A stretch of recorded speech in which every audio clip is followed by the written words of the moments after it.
Nuclear power after the crisis in Japan. The battle lines are being set over what place nuclear will have in America's energy future. We head to Vermont, where the fight has already started. You're not going to replace this with windmills, with alternative energy, with solar arrays or hydro. We're using the energy today, and we're kicking the problems to our kids. A reality check for the whole country. We mix it up over what safety, health, and financial costs Americans are willing to live with across the spectrum of energy sources. And assessing the dangers. A look at how scientists investigate the earthquake forces that could rattle nuclear plants and how they measure up. This is Energy Now.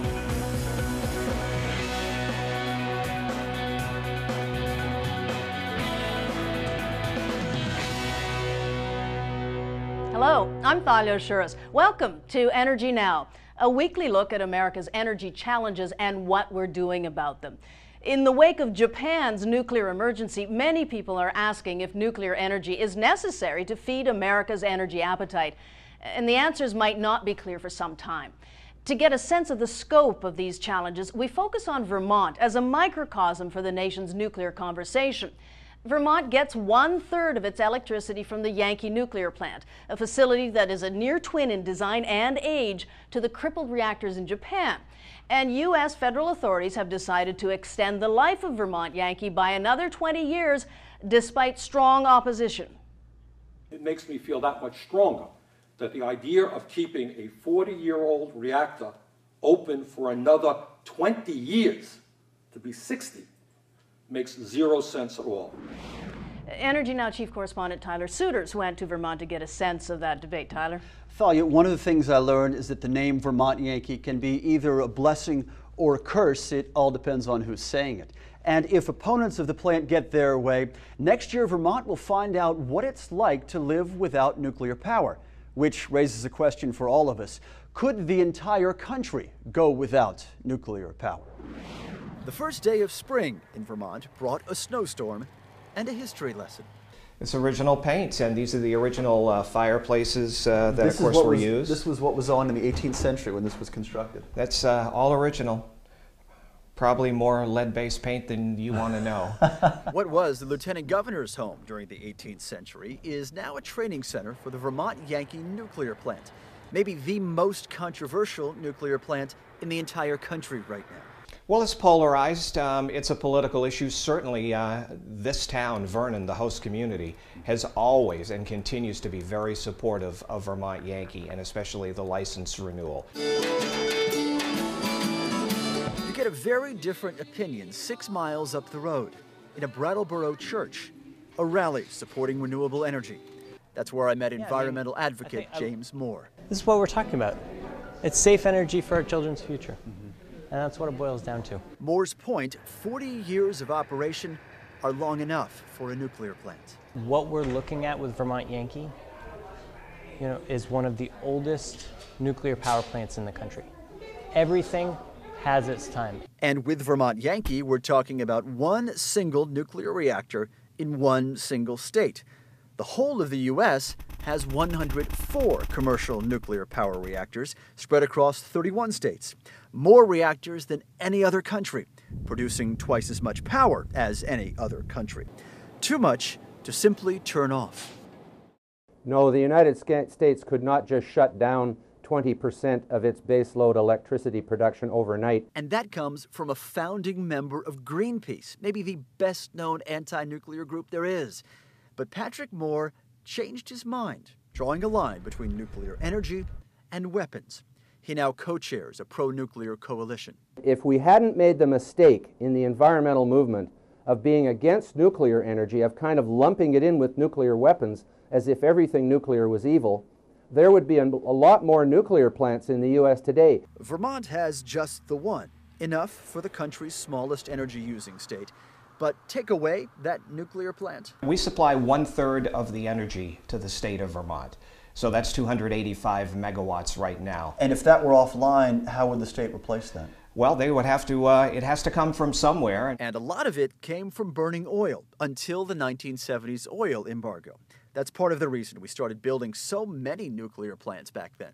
Today, almost half the country's electricity comes from coal, as do most of the power sector's carbon emissions. The loss of life that is caused by coal mining and breathing fumes from coal-fired power plants is hundreds of times larger than any damage that has been caused by nuclear power. You don't want to build new coal-fired power plants. Energy researcher Arjun Makhijani has his own plan, heavy on renewable sources, like the hydroelectric plant there behind us in Vermont. In about 40 years, we could phase out all the energy sources we don't like, including nuclear, coal, and so on. When you say we don't like, you mean the most Fossil controversial? fuel. The most, yes.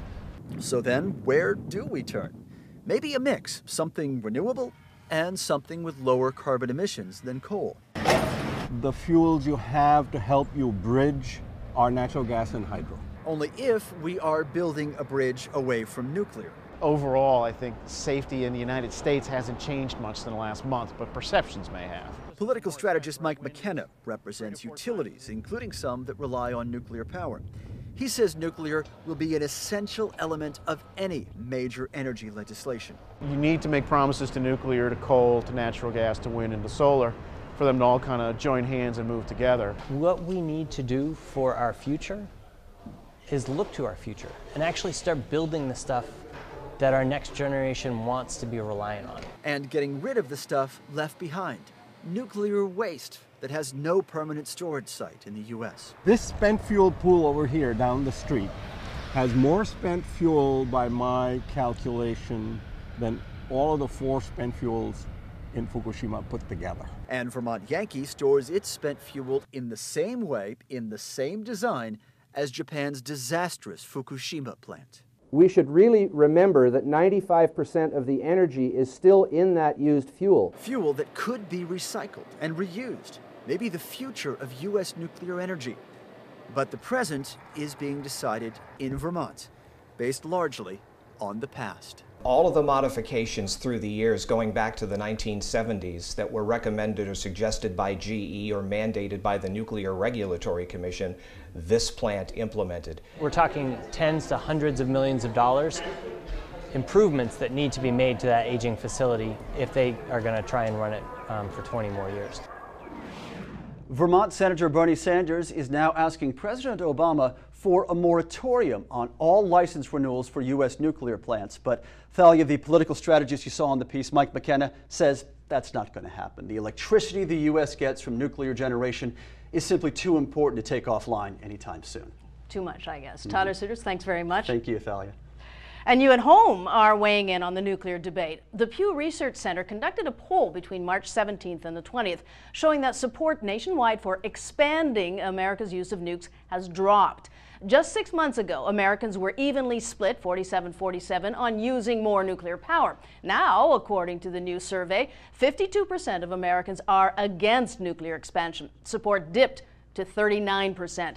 Public sentiment on nuclear energy has, in fact, fluctuated in recent years, and according to Pew, the greatest support for nukes, 52%, was registered early last year. Still ahead, what's next for nuclear in the U.S.? We examine the energy options with our experts and mix it up over risks versus benefits. Plus, just how safe would our nuclear reactors be in an earthquake?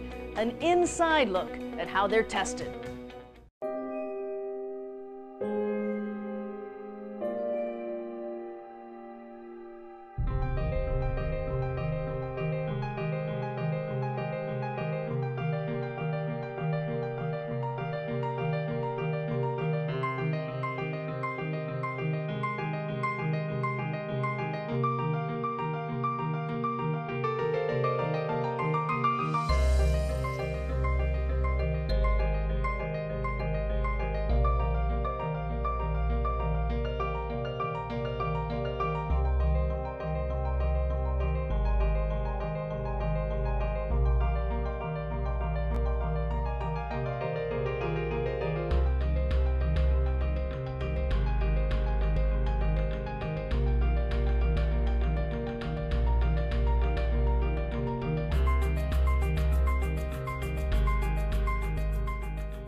Welcome back to Energy Now. The Nuclear Regulatory Commission has launched a relatively quick 90-day review of every nuclear plant in the country to assess their preparedness in emergencies.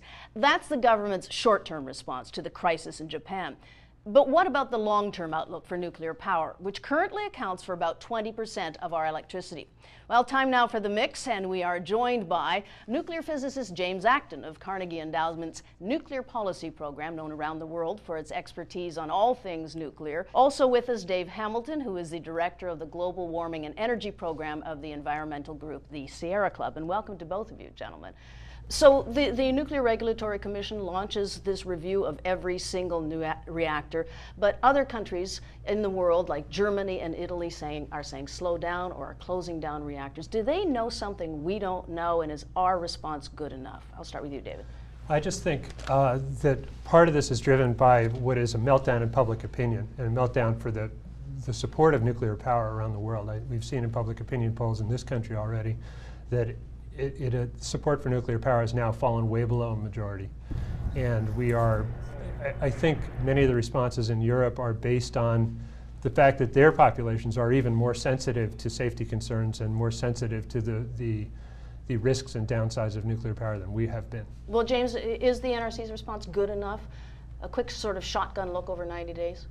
I think it's a sensible first step. But I think what we really need here is a much more fundamental review of nuclear power, its safety aspects. The accident, the huge accident at Fukushima resulted from the plant being hit by a bigger earthquake and particularly tsunami than it was designed to withstand. And you could have the best run, the most modern, advanced reactor in the world, but if it's hit by a bigger accident than it's designed to withstand, you can't guarantee its safety. The real question then maybe is, do we need nuclear energy at all? I think nuclear energy is a necessary evil. The policy issue that worries me most is global warming. And I can't see how we can mitigate the extremes of global warming without actually all forms of low carbon energy. Now, that absolutely includes energy efficiency and renewables, but I think we need nuclear there as part of the mix. But you know, go ahead, please. We need to start with the U.S. Congress actually getting serious about energy policy and looking at it from what are the public benefits of different forms of energy? You know, when you look at what's cheapest, what's cleanest, what's safest, what's going to come online the most quickly. And unfortunately, nuclear falls to the bottom on safety, on cost, it can take 10 years to build a plant. What are our best alternatives for the public? And how do we move on the most quickly? Which raises the question again, James, when nuclear fails, it fails spectacularly and people are frightened. There are risks, and I use the word frightened purposely, but there are risks with all other forms of energy. Is any energy safe? It's exactly as you say, there are risks associated with all forms of energy. I mean, most obviously, high carbon forms of energy lead to the risk of global warming. Over-reliance at this stage on renewables and energy efficiency, which I absolutely support, creates the risk of not producing enough energy when we need it further down the line. I don't see how we can do without a relatively low carbon form of energy like nuclear as part of that broader mix. It's not a panacea. I got to disagree, because you have to look at what time frame are we talking about where we have to supply, we have to keep the lights on. We agree with that. We have to be able to give the American economy the energy that it needs to function and thrive. What's the mix? Well, there's 7 times our current electricity consumption in solar resources in the Southwest. So how do we bring that online? How do we bring online offshore wind? How do we really attack? I mean, we are the Saudi Arabia of energy waste. How do we attack that waste as if it was an energy source? But if you're talking about replacing an energy inefficient steam trap with an efficient steam trap, that's a pretty low risk piece of generation right there. But you have to think about waste as an energy source, just like a vein of coal.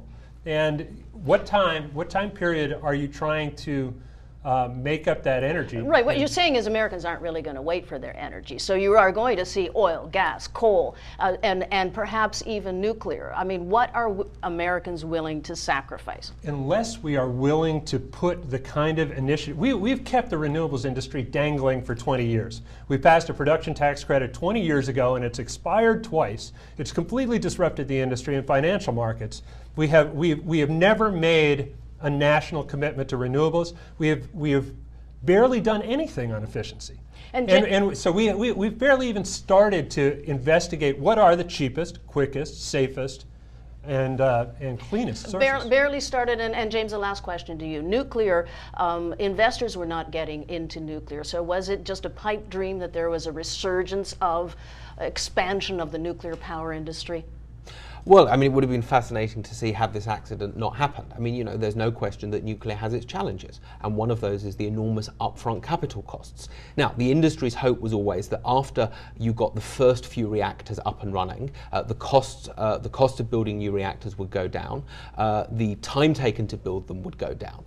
And federal subsidies in there as well would push it, if that happens.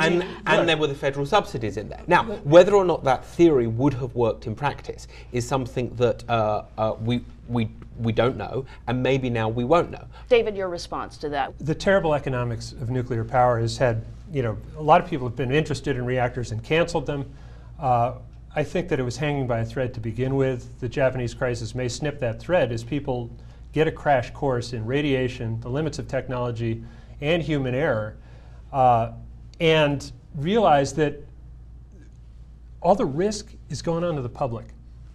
All the cost of that accident, it's not all the cost, there's a limit, but the Japanese have liability protection in the same way that we do. The Japanese people are going to pay the tab for that nuclear accident. And we're in the same situation. If it fails financially because of loan guarantees, we're going to pay the cost. So I think understanding that it's not a real industry that stands on its own financial feet is a very important thing. Gentlemen, so many lessons to learn. Thank you very much for joining us. Well, we've been looking at the future of U.S. nuclear energy. Let's look back to the past for a minute. Japan's crisis is reviving anti-nuclear sentiment that many young Americans might never have known existed. The words 3 Mile Island often draw blank stares, while to many of us, they are synonymous with panic and fear and an anti-nuclear movement. To understand its origins, let's go back more than 30 years this month to the 3 Mile Island crisis in this Energy Then.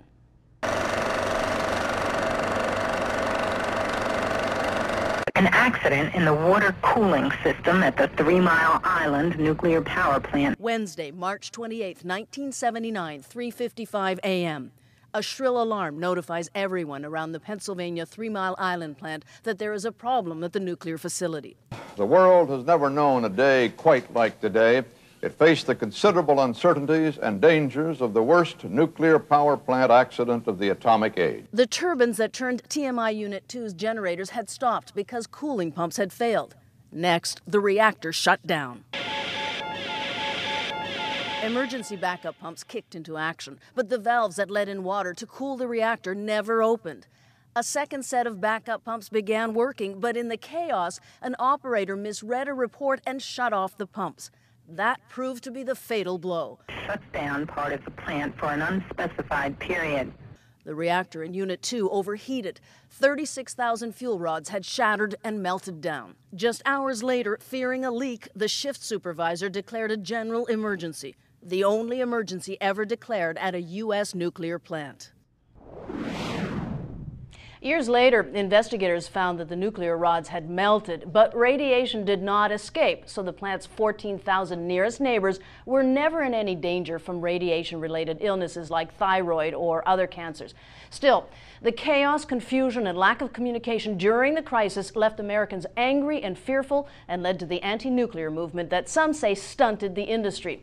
A new nuclear plant has not been built in this country since 3 Mile Island. One more note, it took years to clean up after the TMI accident, and several nations helped in exchange for information that would help their industry. Japan was one, paying $18 million. Coming up next, what makes nuclear reactors quake safe? Energy Now, with an inside look at safety tests on nuclear reactors. Can they hold up in the next big quake?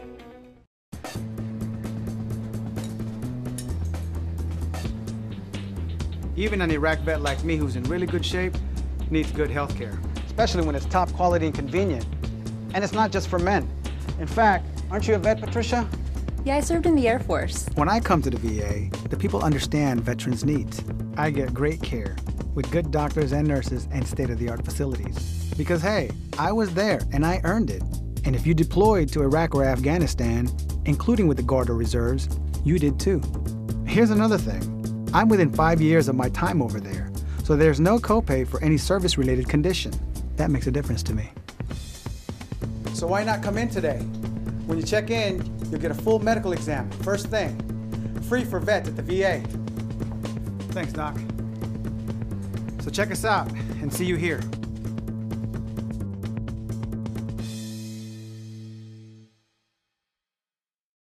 We're fighting for clear skies over every city and healthy lungs throughout the country. The American Lung Association isn't just fighting for air, we're fighting for all the things that make it worth breathing. Join us in the fight at fightingforair.org.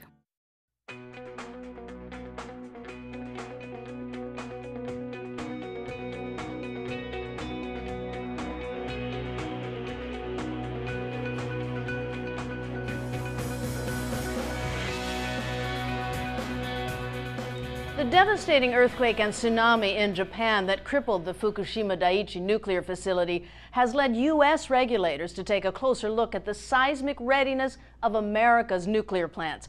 But just how do they know if the plants are quake-proof? Energy Now's Lee Patrick Sullivan takes us behind the scenes in this Energy Now Spotlight. They've been analyzed and tested at great length, and an earthquake, they are very unlikely themselves to be damaged. Ian Buckle's lab at the University of Nevada, Reno has 4 large shake tables, more than any other lab in the country. It's here rigorous tests are done on large structures like buildings and bridges to make sure key parts and systems can withstand whatever Mother Nature throws at them. But the lab's recent focus on how a plant's non-structure elements react during a quake could hold a key to the safety of U.S. nuclear plants. It'll be all the services that feed the reactors that's going to be vulnerable, the piping systems and the cooling tanks and the storage tanks and the like. After all, it's believed the non-structural parts led to the demise of Japan's Fukushima Daiichi plant. Early reports suggest that containment buildings at the plants withstood a massive 9.0 quake. But it knocked out the electricity. Then a massive tsunami wiped out the backup systems. Without a source of cooling water, the reactor rods became exposed. That's been the lost child, so to speak, of earthquake engineering. We focus so much on the structure that holds up the roof and the walls and making sure that doesn't collapse in an earthquake. We have forgotten or not gotten around to all the things that make a building work, like the pipes that you mentioned.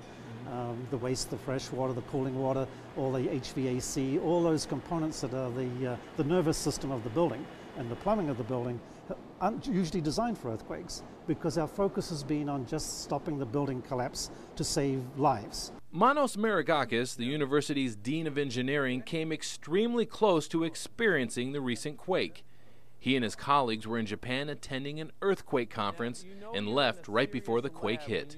We left I think 2 days before the earthquake happened. So they had an earthquake conference right before an earthquake happened. And we were discussing actually this conference focuses on protection of mega earthquakes in mega cities. So it almost happened. He says his lab will play an important role in the evaluation of U.S. plants, but it's just part of the safety testing that will be done. We cannot test everything in the world. I mean, we cannot test every structure and every little detail. So along with testing is what we call simulation. Enter Greg Hardy. This top edge is probably out of... His structural engineering company is contracted by U.S. nuclear plants to run computer-simulated earthquake models. Something unique we do, and many other countries too, but not as much in Japan, we do a beyond design basis review. Hardy's company was hired to look at the effects on Japanese nuclear facilities following the powerful 6.8 earthquake that hit northern Japan in 2007. That quake caused trace amounts of radioactive water to leak from the Kashiwazaki Kariwa plant, the world's largest nuclear plant, and it also damaged its access roads. Hardy's report led to the San Onofre nuclear plant beefing up its access roads. His company is currently doing re-evaluations of the strength of U.S. plants like Diablo Canyon in California. We look at all potential earthquakes. We assign a probability of the most frequent events that may happen every 10 years to those that will only happen in once in a million years. So what you're looking at are the motions and response of that building as a result of an earthquake more than twice what it's designed for. You learn where the weak links are. They could be making a strap like this that basically ties down the structure or a piece of equipment. Anything that we can use to strengthen its failure mode. That's if it's an anchorage failure. Our investigations, we could go in and do core samples of the steel and the concrete if it's a structural failure mode. The Nuclear Regulatory Commission did seismic evaluations of U.S. nuclear plants just last year. In the report, the agency deemed them safe. It said, the current seismic design of operating reactors provides a safety margin to withstand potential earthquakes exceeding the original design basis. As for losing power, like the Japanese, all U.S. plants have redundant backup systems, and the NRC requires them to have a separate power supply, not hooked up to the grid. On key safety issues, there is criticism from groups like the Union of Concerned Scientists that the agency's enforcement efforts are not consistent enough. But U.S. plants go a step further. The supply also has to provide electricity to the plant for at least 30 days. That's the amount of time needed to cool reactor rods. But how those backup power supplies stand up to quakes will be the subject of widespread testing in the U.S. For the next few years, this testing program, I think it's going to be very rigorous and intense, and I think facilities like this are going to play a major role. In Reno, Nevada, Lee Patrick Sullivan, Energy Now. The Nuclear Regulatory Commission will conduct seismic risk assessments at 27 of the nation's nuclear units at 17 plants, beginning with the Indian Point plant. That's about 25 miles from New York City. Now, in the midst of Japan's nuclear crisis and consequent electricity shortages, there is a bit of good news. All of Japan's wind farms, offshore and on, were apparently undamaged in the devastating earthquake and tsunami. And that's what's in this week's Energy Now Hot Zone. Those wind farms include a site less than 200 miles from the quake's epicenter. 3 wind farms were shut down, though, because of the damage sustained by the nation's transmission grid. Japan has faced rolling blackouts since the quake and tsunami, and the head of Japan's Wind Association told the Huffington Post that to help keep electricity flowing, wind farm operators are being asked to boost production as much as possible while the nuclear reactors are offline. And that's it for this week's Energy Now. If you have any comments about the show or questions for our guests, please let us know. Upload your video questions or remarks to our YouTube channel, Energy Now News. Please tell us your name and where you're from, and keep the remarks short, less than 30 seconds. You can also friend us on Facebook, join our discussion pages, or follow us on Twitter at Energy Now News. I'm Thalia Assuras. See you next week.